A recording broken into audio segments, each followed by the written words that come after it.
I2U2 virtual शिखर सम्मेलन में virtual संबोधन में प्रधानमंत्री ने कहा कि I2U2 फ्रेमवर्क बढ़ती हुई वैश्विक अनिश्चितताओं के बीच व्यावहारिक सहयोग का एक अच्छा मॉडल है। I2U2 फ्रेमवर्क के तहत जल, ऊर्जा, परिवहन, स्वास्थ्य, स्पेस और खाद्य सुरक्षा के लिए 6 महत्वपूर्ण क्षेत्रों में संयुक्त निवेश बढ़ाने के लिए सहमत हुए हैं। कई क्षेत्रों में संयुक्त परियोजनाएं की पहचान और उनमें आगे बढ़ने का रोडमैप भी बनाया है। हमने कई क्षेत्रों में ज्वाइंट प्रोजेक्ट्स की पहचान की है और उनमें आगे बढ़ने का रोडमैप भी बनाया है। I2U2 फ्रेमवर्क के तहत हम जल, ऊर्जा, परिवहन, स्पेस, स्वास्थ्य और खाद्य सुरक्षा के 6 महत्वपूर्ण क्षेत्रों में ज्वाइंट इन्वेस्टमेंट बढ़ाने के लिए सहमत हुए हैं। I2U2 के पहले शिखर सम्मेलन में खाद्य सुरक्षा संकट और स्वच्छ ऊर्जा पर विशेष जोर दिया गया है। साझा बयान में कहा गया है कि I2U2 का उद्देश्य दुनिया के समक्ष आने वाली कुछ सबसे बड़ी चुनौतियों से निपटने के लिए हमारे समाजों की जीवंतता और उद्यमशीलता की भावना का इस्तेमाल करना है। भारत, इजराइल, अमेरिका और UAE के शीर्ष नेताओं ने दीर्घकालिक विविध खाद्य उत्पाद और खाद्य वितरण प्रणाली सुनिश्चित करने के लिए नवीन तरीकों पर चर्चा की। उपराष्ट्रपति एम वेंकैया नायडू ने देश में थैलीसीमिया और सिकल सेल एनीमिया जैसी आनुवंशिक बीमारियों पर काबू पाने के लिए एहतियाती कदम उठाने की जरूरत पर जोर दिया है। उन्होंने ऐसे बच्चों की पहचान करने के लिए निगरानी बढ़ाने का सुझाव दिया। हैदराबाद में दूसरी रक्त आधान इकाई और आधुनिक नैदानिक प्रयोगशाला का उद्घाटन करते हुए उपराष्ट्रपति ने कहा कि निजी क्षेत्र और गैर सरकारी संगठन इन आनुवंशिक बीमारियों से निपटने के लिए सरकार का सहयोग करें। कार्यवाही से हटाए जाने वाले चयनित शब्दों की एक पुस्तिका जारी किए जाने को लेकर उत्पन्न विवाद पर लोकसभा अध्यक्ष ओम बिरला ने कहा कि ये 1959 से जारी एक नियमित प्रथा है। उन्होंने कहा कि संसदीय कार्यवाही के दौरान किसी शब्द के प्रयोग को प्रतिबंधित नहीं किया गया है। सदस्य सदन की मर्यादा को ध्यान में रखते हुए अपने विचार व्यक्त करने के लिए स्वतंत्र हैं। विपक्षी दलों के आरोपों को खारिज करते हुए उन्होंने कहा कि संसदीय परिपाटियों से अनजान लोग कई तरह की टिप्पणियां करते हैं। उन्होंने कहा कि विधायिकाएं सरकार से स्वतंत्र होती हैं और सदस्य अपने विचार व्यक्त करने के लिए स्वतंत्र हैं। देश में भ्रम की स्थिति नहीं होना चाहिए। किसी शब्दों को बैन नहीं किया है और किसी सरकार भी बैन नहीं करती है। मैं डिबेट और चर्चा में सुन रहा हूं कि इस सरकार ने बैन कर दिया, उस सरकार ने बैन कर दिया। चाहे राज्यों की सरकार हो, चाहे केंद्र की सरकार हो, सभी राज्य की विधानसभा और लोकसभा और राज्यसभा एक स्वतंत्र स्वतः निकाय है जिन पर सरकारों का कोई नियंत्रण नहीं होता है। और मैं मानता हूं कि सभी राज्य विधानसभा इसी लोकतांत्रिक प्रक्रियाओं से चलती है, संसद में इस प्रक्रियाओं से चलती है। देश में मंकीपॉक्स का पहला मरीज केरल में मिला है। यह 3 दिन पहले UAE से लौटा था। केंद्रीय स्वास्थ्य मंत्रालय ने गुरुवार को इसकी पुष्टि की। राज्य के स्वास्थ्य अधिकारियों के साथ सहयोग करने के लिए केंद्र की ओर से एक उच्च स्तरीय दल को केरल भेजा जा रहा है। विनिर्मित सामान और ईंधन उत्पादों की कीमतों में कमी के कारण जून में थोक मूल्य सूचकांक महंगाई घटकर 15.18% पर आ गई। हालांकि खाद्य वस्तुओं के दामों में तेजी बनी हुई है। जून 2022 में खाद्य वस्तुओं की महंगाई 14.39% रही। मई में ये 12.34% थी। ईंधन और ऊर्जा में मुद्रास्फीति 40.38%, विनिर्मित वस्तुओं की महंगाई 9.19% रही। कच्चे पेट्रोलियम और प्राकृतिक गैस में मुद्रास्फीति 77.29% रही। पिछले महीने थोक महंगाई 15.88 के रिकॉर्ड उच्च स्तर पर थी। देश से निर्यात जून में 23.52% बढ़कर 40.13 अरब डॉलर पर पहुंच गया है। आंकड़ों के अनुसार जून में वस्तुओं का आयात सालाना आधार पर 57.55% के उछाल के साथ 66.31 अरब डॉलर पर पहुंच गया। चालू वित्त वर्ष की पहली तिमाही अप्रैल जून में निर्यात 24.51% बढ़कर 118.96 अरब डॉलर रहा। इस दौरान व्यापार घाटा रिकॉर्ड 26.18 डॉलर के स्तर पर रहा। देश की दूसरी सबसे बड़ी प्रवेश परीक्षा CUET के प्रथम संस्करण की शुरुआत आज से देश और विदेशों के 510 से अधिक शहरों में स्थित परीक्षा केंद्रों पर होगी। इस परीक्षा के लिए लगभग 14.9 लाख छात्रों ने पंजीकरण कराया है। और अब नजर डालते हैं देश के विभिन्न राज्यों से आ रही खबरों पर।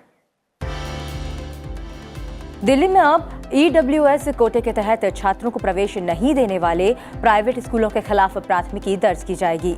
दिल्ली विधानसभा की SC/ST कल्याण समिति ने शिक्षा विभाग से कहा है कि EWS छात्रों को प्रवेश देने से इनकार करने वाले निजी स्कूलों के खिलाफ प्राथमिकी दर्ज करने के निर्देश दिए गए हैं।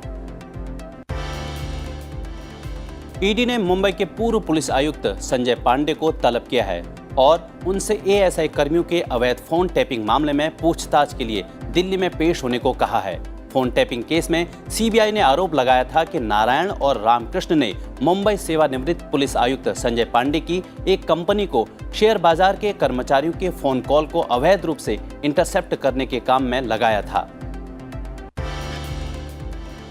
जम्मू कश्मीर के किश्तवाड़ जिले में सेना ने 100 फुट ऊंचे राष्ट्रीय ध्वज को गुरुवार को लोगों को समर्पित किया। किश्तवाड़ जिले के कुलीद चौक पर इस 100 फुट ऊंचे राष्ट्रीय ध्वज को स्थापित करने का काम 40 दिनों के रिकॉर्ड समय में पूरा किया गया और ये जम्मू क्षेत्र में अपनी तरह का एक अनूठा ध्वज है। झारखंड मुक्ति मोर्चा राष्ट्रपति चुनाव में NDA की ओर से राष्ट्रपति पद की उम्मीदवार द्रौपदी मुर्मू का समर्थन करेगा। पार्टी अध्यक्ष की ओर से पार्टी सांसदों और विधायकों को निर्देश दिया है कि वो द्रौपदी मुर्मू के पक्ष में मतदान करें। हिमाचल प्रदेश के मुख्यमंत्री जयराम ठाकुर की अध्यक्षता में मंत्रिमंडल की बैठक हुई। हिमाचल प्रदेश विधानसभा का मॉनसून सत्र 10 अगस्त से शुरू होकर 13 अगस्त तक चलेगा। साथ ही चिकित्सा अधिकारियों के 500 पदों को भरने का निर्णय लिया गया है। महाराष्ट्र के मुख्यमंत्री एकनाथ शिंदे ने राज्य में पेट्रोल में 5 रुपये और डीजल में 3 रुपये प्रति लीटर वैट में कटौती की घोषणा की। इस फैसले से सरकारी खजाने पर 6,000 करोड़ रुपए का भार पड़ेगा। भारत के पहले यूनेस्को विश्व धरोहर स्थानों में अहमदाबाद को टाइम पत्रिका की वर्ष 2022 पुस्तिका में दुनिया के 50 सर्वश्रेष्ठ स्थानों की सूची में शामिल किया गया है। सूची में अहमदाबाद के साथ केरल राज्य को भी शामिल किया गया है। गुजरात के कई हिस्सों में पिछले 4 दिन से भारी बारिश जारी है। नवसारी के कई इलाकों में घुटनों तक पानी भर गया है। मौसम विभाग के मुताबिक राज्य के उत्तरी और दक्षिणी हिस्सों में, सौराष्ट्र और क्षेत्र समेत गुजरात में कई स्थानों पर भीषण बारिश होने का अनुमान जताया है। लगातार बारिश के कारण पूर्णा और अंबिका नदियों में पानी का स्तर बढ़ गया है। वहीं महाराष्ट्र के गढ़चिरौली जिले में लगातार बारिश के बाद बिगड़ते हालात के मद्देनजर 29 गांव के 3,000 से अधिक लोगों को एहतियाती तौर पर सुरक्षित स्थानों पर पहुंचाया गया है। मौसम विभाग के मुताबिक कई इलाकों में भारी से मध्यम बारिश का पूर्वानुमान लगाते हुए ऑरेंज अलर्ट जारी किया गया है। गोदावरी, कालेश्वरम और इंद्रावती नदी में पानी खतरे के निशान से ऊपर पहुंच गया है, जबकि वैनगंगा, प्रहिनिता और वर्धा नदी के पानी खतरे के निशान के पास पहुंच रहा है। वहीं आंध्र प्रदेश के राजा महेंद्रवरम के पास दोवालेश्वरम बैराज में पानी की मात्रा बढ़कर 15.52 लाख क्यूसेक हो गई और बाढ़ का खतरा बरकरार है। पड़ोसी तेलंगाना के भद्राचलम में नदी में पानी 17 लाख क्यूसेक के चिन्ह को पार कर गया है। NDRF और SDRF के 7 दलों को अल्लूरी सीताराम राजू, पश्चिमी और पूर्वी गोदावरी और एलुरू जिलों में बचाव और राहत कार्यों के लिए तैनात किया गया है। राजस्थान में मानसून का दौर जारी है। बीते 24 घंटे के दौरान राज्य के पूर्वी हिस्सों में मूसलाधार बारिश हुई। इस दौरान सबसे अधिक 140 मिलीमीटर बारिश झालावाड़ के डग में दर्ज की गई। मौसम विभाग के मुताबिक पूर्वी राजस्थान के बांसवाड़ा, झालावाड़ और अलवर समेत कई जिलों में मूसलाधार बारिश हुई। सिरोही और उदयपुर जिलों में भारी बारिश और बाड़मेर, जालौर, पाली और जोधपुर सहित कई जिलों में भारी बारिश की चेतावनी जारी की है। और अब रुख करते हैं अंतर्राष्ट्रीय खबरों का। भारतवंशी ऋषि सुनक ब्रिटेन के प्रधानमंत्री की कुर्सी के और करीब पहुंच गए हैं। उन्होंने प्रधानमंत्री और कंजर्वेटिव पार्टी संसदीय दल नेता पद के दूसरे दौर के मतदान में 101 मतों के साथ जीत हासिल की। भारतीय मूल की अटॉर्नी जनरल सुएला ब्रेवरमैन सबसे कम 27 मत पाने के कारण होड़ से बाहर हो गई। दूसरे दौर में पूर्व वित्त मंत्री सुनक को 101 वोट मिले, जबकि पेनी मॉर्टन 83 वोट के साथ दूसरे स्थान पर रहीं। विदेश मंत्री लिज ट्रस ने 64 वोटों के साथ तीसरा स्थान हासिल किया। पूर्व मंत्री केमी बडेनोच को 49, बैकबेंचर टॉम तुर्गेदंत को 32 वोट मिले हैं। अगला मतदान 21 जुलाई को होगा।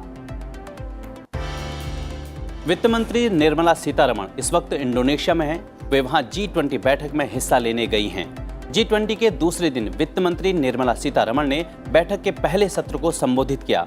अपने संबोधन में उन्होंने भारत के आर्थिक विकास के बारे में चर्चा की। इसके साथ ही उन्होंने वैश्विक जोखिमों और नीति प्रतिक्रियाओं पर ध्यान केंद्रित करते हुए वैश्विक अर्थव्यवस्था को कैसे सुधारा जाए, इस पर विचार रखें। ब्रिक्स में श्रम और रोजगार मंत्रियों की बैठक 2022 आयोजित हुई। इस बैठक में भारत के केंद्रीय श्रम और रोजगार मंत्री भूपेंद्र यादव ने हिस्सा लिया। बैठक के दौरान सतत विकास के लिए हरित नौकरियों को बढ़ावा देने पर चर्चा हुई। इसके अलावा कौशल विकास के नियम को लचीला करना और रोजगार के नए रूपों में कामगारों के अधिकार की रक्षा जैसे मुद्दों पर भी बातचीत हुई। श्रीलंका में आर्थिक संकट के बीच राजनीतिक संकट गहराता जा रहा है। गोटबाया राजपक्षे ने मालदीव से सिंगापुर पहुंचने के बाद राष्ट्रपति पद से इस्तीफा दे दिया। उनका इस्तीफा स्पीकर कार्यालय को मिल गया है। इसकी घोषणा स्पीकर कार्यालय की ओर से आज की जाएगी। वहीं गोटबाया की सिंगापुर पहुंचने के बाद मंत्रालय ने बयान जारी किया और इसे गोटबाया की निजी यात्रा बताया। आपको बता दें कि बुधवार की सुबह वो श्रीलंका से भाग गए थे, जिसके बाद श्रीलंका में प्रदर्शनकारियों ने भारी बवाल काटा था। अमेरिका के राष्ट्रपति जो बाइडेन देश सऊदी अरब के दौरे पर हैं। वो आज क्राउन प्रिंस मोहम्मद बिन सलमान से मुलाकात करेंगे। सऊदी की उनकी यात्रा को बाइडेन की विदेश नीति में यू टर्न के रूप में देखा जा रहा है, क्योंकि अमेरिका पत्रकार जमाल खशोगी की हत्या के लिए क्राउन प्रिंस को जिम्मेदार ठहराता है।